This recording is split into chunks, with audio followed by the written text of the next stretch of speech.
Hi, I'm Dr. Brandon Lair with Health Quest Physicians Group, and this is 1 Minute to Better Health.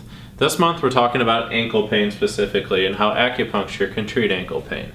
So today we're going to be discussing a few different points throughout the body, within the ear and along the ankle and within the other parts of the extremities, and how those can help with ankle pain. Acupuncture is a practice that is over 5,000 years old, and it's great for treating a number of conditions through the insertion of very small needles through what we call meridians, or mapped out points that the ancient Chinese found.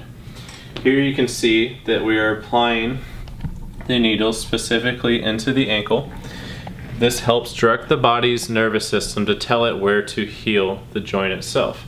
Some of the other points are to pull energy or qi from other areas of the body. And within the ear, we can treat the ankle specifically as well with different acupuncture points. That's called auriculotherapy.